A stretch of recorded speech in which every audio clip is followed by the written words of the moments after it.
बिस्मिल्लाहिर्रहमानिर्रहीम। अस्सलाम वालेकुम व्यूअर्स, मैं हूं हैदर हयात खान। आज दो तीन बड़ी इंटरेस्टिंग चीजें जो आपके साथ शेयर करनी है। एक तो कल फवाद चौधरी साहब ने प्रेस कॉन्फ्रेंस की और उस प्रेस कॉन्फ्रेंस के अंदर उन्होंने बड़ी बातें की। महमूद मौलवी साहब उनके साथ मौजूद थे। उसके बाद इमरान इस्माइल जो फॉर्मर गवर्नर हैं सिंध के, वो उनके हमरा मौजूद थे। उन प्रेस कॉन्फ्रेंस के अंदर उन्होंने कहा कि हमने पाकिस्तान तहरीक इंसाफ के बहुत से साथियों के साथ रब्ता किया, मुस्तकबिल का क्या मुमकिन लाहे अमल हो सकता है।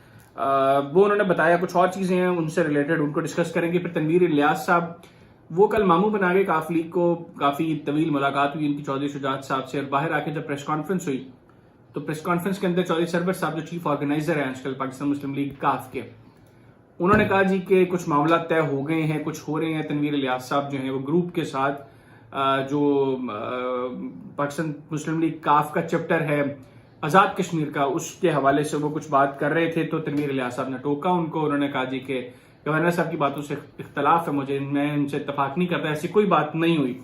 तो तनवीर इलियास साहब का मुमकिना मुस्तकबिल का लाएमल क्या है वो भी डिस्कस करेंगे। फिर अब लग ये रहा है कि सुप्रीम कोर्ट और वफाकी हुकूमत के दरमियान जो एक खलीज पैदा हो गई थी उसमें कमी आना शुरू होगी, क्योंकि सुप्रीम कोर्ट ने जो प्रैक्टिस एंड प्रोसीजर बिल है सुप्रीम कोर्ट का, उसको रिव्यू करने के हवाले से यकीन दहानी करवाई है आज अटॉर्नी जनरल साहब ने सुप्रीम कोर्ट में समाअत के दौरान। तो पहले इसी के ऊपर बात करते हैं। प्रैक्टिस एंड प्रोसीजर बिल जो आया चंद रोज कबल, बल्कि चंद हफ्ते कबल, उसके अंदर सुप्रीम कोर्ट में चीफ जस्टिस के इख्तियारात को रिस्ट्रिक्ट कर दिया। हुकूमत का तो ये कहना है जी कि हमने इसकी बाउंड्री जो है उसको एक्सीड किया है और एक बंदे से जो अथॉरिटी है उसको डिवाइड किया है ताकि और लोगों के पास भी अथॉरिटी जाए, खासतौर पे ये जो बेंचेस बनते हैं इनकी तश्कील के हवाले से। लेकिन और अच्छा, इसमें इंटरेस्टिंग चीज ये है कि बहुत से बेंचेस भी इसको सपोर्ट कर रहे थे और बड़े अरसे से ये बातें चल रही थी कि एक बंदे के इख्तियार में ये चीजें ना हो, इसको ये जो इख्तियारात हैं इसको जरा मुख्तलिफ लोगों तक भी इसको जो है वो उनको भी इख्तियार दिया जाए, ताकि इस मामले के अंदर एक बंदा जो है वो अपने आप को इतना बाइख्तियार ना समझे कि वो सब कुछ अपनी मर्जी से करता रहे। इसको कई हल्के अप्रिशिएट भी कर रहे हैं, लेकिन इसकी जो टाइमिंग थी उस टाइमिंग की वजह से गवर्नमेंट के ऊपर इसके ऊपर क्रिटिसिज्म हुई। फिर इसके अंदर और भी कुछ चीजें गवर्नमेंट ने ऐसी की जिनके ऊपर तहफ्फुजात थे। तो अब गवर्नमेंट ने यकीन दहानी करवाई है कि वो प्रैक्टिस एंड प्रोसीजर बिल जो है इसको रिव्यू करेगी। तो ये एक इंटरेस्टिंग डेवलपमेंट इससे लग ही रहा है कि सुप्रीम कोर्ट और हुकूमत के दरमियान जो खलीज बढ़ती जा रही थी उसके अंदर अब निस्बतन कमी आना शुरू होगी। दूसरी इंटरेस्टिंग चीज, तनवीर इलियास साहब वो चौधरी शुजात साहब से मुलाकात करते हैं। मुलाकात के बाद जब वो बाहर आए और उन्होंने चौधरी सरवर के साथ प्रेस कॉन्फ्रेंस की, चौधरी सरवर साहब ने बताया कि क्या मुस्तकबिल का लाएमल होगा, क्या बातें हुई हैं तनवीर इलियास साहब के साथ, किस तरह मुस्लिम लीग काफ का चूंकि कोई चैप्टर मौजूद नहीं है आजाद कश्मीर में और सरदार अतीक साहब की पार्टी को मुस्लिम लीग काफ जो है वो हम वहां पर सपोर्ट करती है। अच्छा, सरदार अतीक साहब जो है वो मुस्लिम कॉन्फ्रेंस के सरबराह हैं। मुस्लिम कॉन्फ्रेंस जो है ये कायदे आजम ने यह कहा था कि आजाद कश्मीर में मुस्लिम लीग को, मुस्लिम कॉन्फ्रेंस को मुस्लिम लीग समझा जाए, यानी और मुस्लिम कॉन्फ्रेंस का जो जो उम्मीदवार होगा मुस्लिम लीग उसको सपोर्ट करेगी। और उसके बाद कायदे आजम के बाद भी मुस्लिम कॉन्फ्रेंस जो है वो काफी अरसा आजाद कश्मीर में बरसर इख्तिदार रही।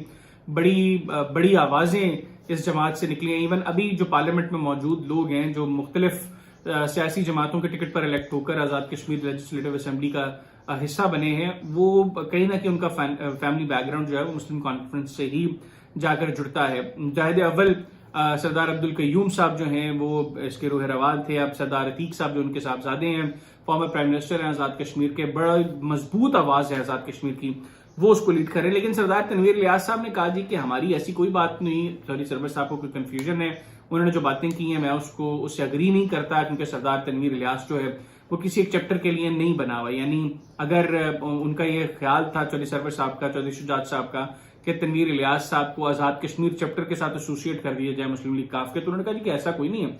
मेरे साथ तो यहाँ पर भी बड़े लोगों की सपोर्ट है जो मेरे साथ हैं, कुछ 17-18 जो अरकान सूबाई या कौमी असम्बली सपोर्ट, उन्होंने कहा जी मेरे साथ है, तो मुझे कोई हल्का लेने की जरूरत नहीं है, मैं किसी चैप्टर के लिए नहीं बना, मैं मरकज के लिए बना हूँ। शायद इस तरह का कोई मैसेज कन्वे किया है तनवीर इलियास साहब ने। बहरहाल कहा यह जा रहा था कि वो मुस्लिम लीग काफ में शमूलियत इख्तियार कर सकते हैं, लेकिन उनकी शमूलियत नहीं हुई। तीसरी चीज, फवाद चौधरी साहब ने कल एक प्रेस कॉन्फ्रेंस की, उन्होंने कहा जी कि मेरे पाकिस्तान तहरीक इंसाफ के बहुत से लोगों से राब्ते हुए हैं। हमाद अजहर साहब का उन्होंने नाम लिया, उन्होंने असद कैसर साहब का नाम लिया, उन्होंने असद उमर साहब का नाम लिया, उन्होंने परवेज खटक साहब का नाम लिया, उन्होंने शहराम तरक्की साहब का नाम लिया, उन्होंने अली जैदी साहब का नाम लिया। उन्होंने कहा जी कि इन तमाम लोगों से रवाबत हैं और पूरी इस मुल्क को, इस कौम को, जो 25 करोड़ अवाम है, जो नए सेंसस के मुताबिक एज पर फवाद चौधरी साहब 25 करोड़ का नंबर है, तो इनको जरदारी और शरीफों के हवाले नहीं किया जा सकता।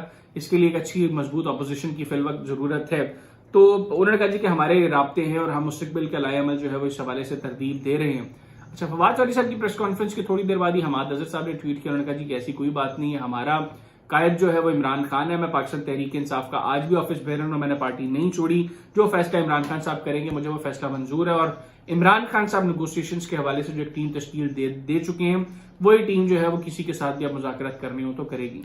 फिर असद कैसर साहब ने भी कहा जी कि मेरी तो कोई इस हवाले से बातचीत नहीं हुई। तो फवाद चौधरी साहब ने जो प्रेस कॉन्फ्रेंस बड़े कह लें कि जिस वक्त प्रेस कॉन्फ्रेंस कर रहे थे तो बड़े हौसले के साथ और बड़े इस तरह के, जिस तरह हर चीज वो ठीक ठीक बता रहे हैं, उसमें ये तरदीदों का जो सिलसिला है वो शुरू हो चुका है कि जी ऐसी कोई चीज नहीं है। अब फवाद चौधरी साहब ये क्यों कर रहे हैं, वो भी तब जब वो पाकिस्तान तहरीक इंसाफ से, इमरान खान साहब से अपनी राहें जुदा कर चुके हैं। फिर उन्होंने शाह महमूद कुरैशी साहब का भी जिक्र किया जी कि अभी हम उनसे मुलाकात के लिए आए हैं। बाद में हमने देखा कि जैन कुरैशी साहब की भी ट्वीट आ गई। उन्होंने कहा जी कि मुलाकातें जरूर हुई हैं, लेकिन शाह महमूद कुरैशी साहब, जो इंप्रेशन आ रहा था प्रेस कॉन्फ्रेंस के बाद कि शायद शाह महमूद कुरैशी साहब वो भी इमरान खान साहब का साथ छोड़ देंगे और ये जो ग्रुप तश्कील दिया है जिसका जिक्र फवाद चौधरी साहब ने किया कि इसको लीड करेंगे और एक नई पार्टी या किसी नए पार्टी के साथ एसोसिएशन हो जाएगी इस ग्रुप की, तो जैन कुरैशी साहब ने सो फार इन तमाम चीजों की तरदीद की। उन्होंने कहा जी कि शाह महमूद कुरैशी आज भी इमरान खान साहब के साथ खड़े हैं, वो पार्टी के वाइस चेयरमैन हैं और इस कॉज के साथ खड़े रहेंगे, खड़े रहते हैं। कब तक खड़े रहते हैं तो अब मुस्तकबिल में देखना होगा।